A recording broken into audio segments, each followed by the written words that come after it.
அஸ்ஸலாமு அலைக்கும் வியூவர்ஸ், எல்லோரும் எப்படி இருக்கீங்க? நல்லா இருக்கீங்களா? நம்ம இன்றைக்கி என்ன பார்க்க போகிறோன்னா, ஃபுல்லாக ஒரு நெய் சோறு தான் பார்க்க போகிறோம். அது எப்படி செய்யுதுன்னு பார்க்கலான்னு வாங்க. ரொம்ப குக்கிங்களார போகலாம்.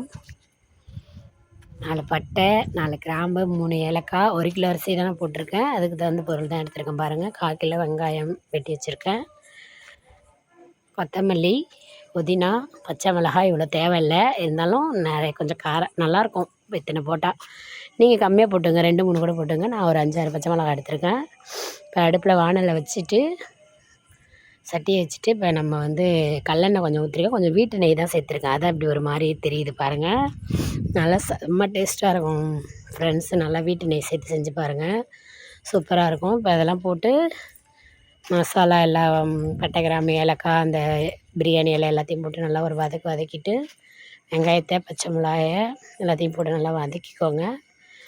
நல்லா வதக்கிட்டு என்ன பண்ணுறீங்கன்னா, இதுக்கு என்னன்னா வீட்டு நெய் தான் நல்லாயிருக்கும். அதேமாரி நான் எப்பவும் சொல்கிற மாதிரி தான், துளசி அரிசி இல்லாட்டினா கேட்டு பாஸ்மதி அரிசி நல்லாயிருக்கும். அது பச்சரிசியில் கலந்தது தான் நல்லாயிருக்கும்.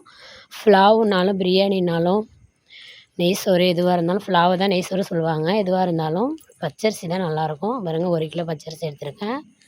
அதுக்கு தகுந்த பொருள் தான் போடுறேன். ஸ்கிப் பண்ணாமல் பாருங்கள்.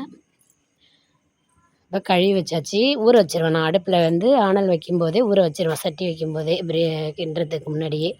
இப்போ அதுக்கு 1 கிலோவுக்கு 1.5 ஸ்பூன் தான் நான் போடுறேன். இஞ்சி பூண்டு விழுது 1.5 ஸ்பூன் தான் போடுறேன். நீங்களும் அதேமாரி போட்டுங்க. உங்களுக்கு தேவைன்னா நான் 2 ஸ்பூன் கூட போட்டுக்கலாம். நான் 1.5 ஸ்பூன் தான் போடுறேன். நெய் தான் இதில் மெயின். நெய், நல்ல நெய், எந்த நெய் நல்லா இருக்கும்னு உங்களுக்கு தோணுதோ அந்த நெய்யை ஊற்றிக்கோங்க. வீட்டு நெய் தான் இல்லை, நிறைய பேருக்கு வீட்டு நெய் கிடைக்காது. போட்டு நல்லா தாளிச்சிக்கோங்க. நல்லா தாளிச்சிட்டு நல்லா வதக்கிக்கோங்க. நல்லா வதக்கிட்டு 1 கிலோவுக்கு 2 கிலோ தண்ணி சொல்லுவாங்க. ஆனால் நம்ம எந்த படியால் எடுக்கிறோமோ அந்த படியால், ஒரு படி அரிசினா 1க்கு 2 தண்ணி, 2 படி சொல்லுவாங்கள்ல, அந்த மாதிரி ஒரு டப்பாவுக்கு 2 டப்பா தண்ணி வச்சுக்கோங்க. அதுமாதிரி தான் நான் வச்சுருக்கிறேன். புதினா மல்லியை சேர்த்து கலந்து நல்லா வதக்கிக்கோங்க. அப்போ தான் நல்லா வாசனையாக அந்த ஃப்ளேவர் இறங்கி நல்லாயிருக்கும். அதுமாதிரி போட்டு நல்லா வதக்கிக்கோங்க.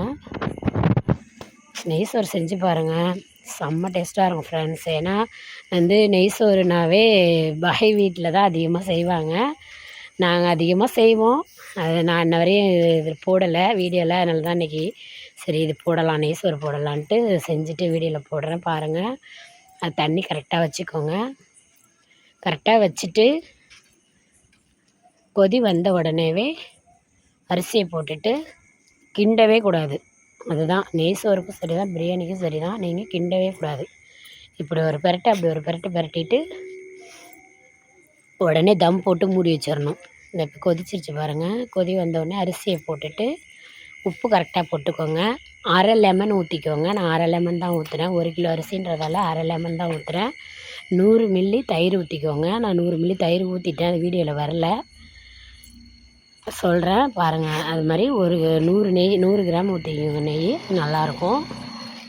லெமன் 1/2 லெமன் ஊற்றிட்டு அரிசியை போட்டுட்டு தம் போட்டுருங்க. இந்த சாப்பாடு பாருங்கள், செஞ்சு சாப்பிட்டு பாருங்களேன். அது பிள்ளைங்க விடவே மாட்டாங்க. வெறும் சாப்பாடே தான் எனக்கு ரொம்ப பிடிக்கும். எங்கள் வீட்லேயும் ரொம்ப விரும்பி சாப்பிடுவாங்க. எங்கள் பசங்க, எங்கள் தம்பி பசங்கள்லாம் நெய் சோறுனா ரொம்ப விரும்பி சாப்பிடுவாங்க. இப்போ குழந்தைங்களுக்கு கொடுக்குறதா இருந்தால் மிளகாயை கம்மி பண்ணிக்கோங்க. ஏன்னா மிளகாய் நான் நிறையா போட்டுட்டேன். 5, 6 மிளகாய் போட்டுட்டேன். நீங்கள் 3 மிளகாய் போட்டாலே போதும், 4 மிளகாய் போட்டாலே போதும். அதுவே போதுமானது தான் 1 கிலோ அரிசிக்கு. போட்டுட்டு நல்லா இது மாதிரி மூடி வச்சுருங்க. மூடி அதாவது 3/4 பதம் வரும்போது திறந்து பாருங்கள். 3/4 பதம் வரும்போது திறந்து பார்த்தீங்கன்னா அரிசி 3/4 பதம் வெந்திருக்கும். அந்த டைமில் திறந்து பார்த்துட்டு இப்படி ஒரு பெரட்டு, அப்படி ஒரு பெரட்டு பெரட்டி விட்டுட்டு இப்போ நீங்கள் புதினா மல்லியை தூவி தம் போட்டுருங்க. ஓகேங்களா? தண்ணி நல்லா இழுத்ததும், அதாவது சாப்பாடை வேகிற வரையும் ஹீட் வச்சுக்கோங்க. சாப்பாடு 3/4 பதத்துக்கு, இந்த பதத்துக்கு வந்த உடனே ஹீட்டை குறைச்சிக்கோங்க. குறைச்சிட்டு மறுபடியும் புதினா மல்லியை கொஞ்சம் தூவி விட்டு தம் போட்டுருங்க. இந்த ஃப்ளேவர் இறங்கி செம்ம டேஸ்ட்டாக இருக்கும் வியூவர்ஸ். ரொம்ப டேஸ்ட்டாக இருக்கும். நெய் சோறுனாவே நிறைய பேர் விரும்பி சாப்பிடுவாங்க.